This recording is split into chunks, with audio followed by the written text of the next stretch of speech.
Now, what should be done to the recruiters of homosexuality? It's also here in my minority report, where I say that there is no legal basis for one to claim that they are promoting homosexuality. Why? Which is already prohibited anyway. It is already illegal. And in that regard, if somebody is talking about a penalty that they think should be in this bill, I would have had no problem amending the penal code, because first of all, I even have a problem with the head note of this bill, anti-homosexual. I mean, what is this that you're anti, that you're so intolerant? There is already intolerance engraved in the heading of the whole thing. We have an anti-pornography bill. Yeah. We have an anti-corruption law. So anti shouldn't be a problem with anti homosexuality. should be progressive. If I'm talking about anti-corruption, corruption is already, excruciatingly bad, not acceptable by any standards. And it's not a question of neither here or there. It's just not there. So anything anti about it, I don't care for it that much. And so therefore, the Magistrates Court Act, Cap 16, gives magistrates and judges alike discretion to mete punishment on anybody who is exercising something which is already illegal. Because I hear some people saying, I think Pastor Semper saying, supposing somebody shows up and says, marry us, the two men, and declares Man United.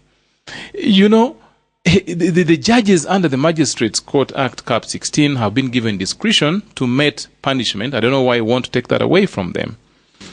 Now, maybe in closing, I don't know how much time we have. No, actually, make your closing remarks, because we've come to the end of the show. My closing remarks are like 5 or 6, and they're going to be short. Number one, I think we are mixing up issues here. There are those who are very strongly talking for children. We need to protect our children.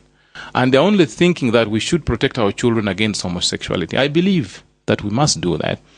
But protection of children should go beyond that, because we need to protect our children against exploitation, against FMG, female genital mutilation, against slavery, against trafficking. There's a whole host. And if there are many, that means we need a different law, which I'm actually very happy that we already have it in Parliament, the Child Protection Bill. We need to take these things there, but not to mix it up here and then it loses meaning. 1. 2, aggravated homosexuality is discriminatory against people living with HIV. Again, a lot of people who need to be helped. Compensation of victims. Somebody is trying to legislate here that, a victim will be paid. So if you're a victim, the law is not going to go against you. False. 1, the law is talking about anybody caught in the act of homosexuality. And this takes 2 people. It's just blind like that. The law doesn't have those eyes that they are trying to make it have. But most importantly is that a victim is not by pronouncement of you and me. A victim will be determined through a complete, rigorous, due process of court. So I don't again know why the majority people are saying that the victims will be determined at the point of first instance.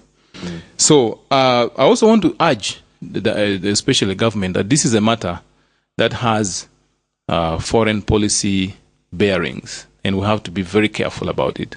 Although some people want to say we don't care about our neighbors, the international community, as a political leader, I think it's very important for us to know that our foreign policy design must not make us appear as though we are living in a world of our own.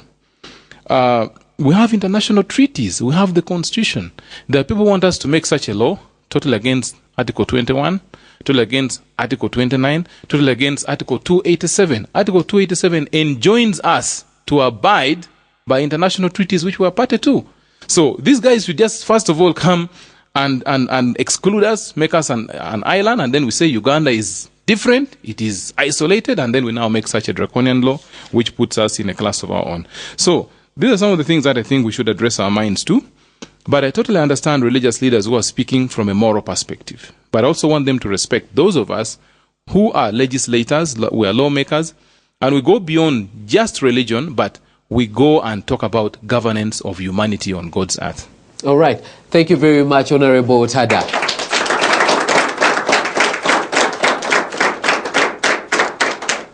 We've come to the end of today's program. We're discussing the Anti-Homosexuality Bill, which has been passed by Parliament but is awaiting presidential assent.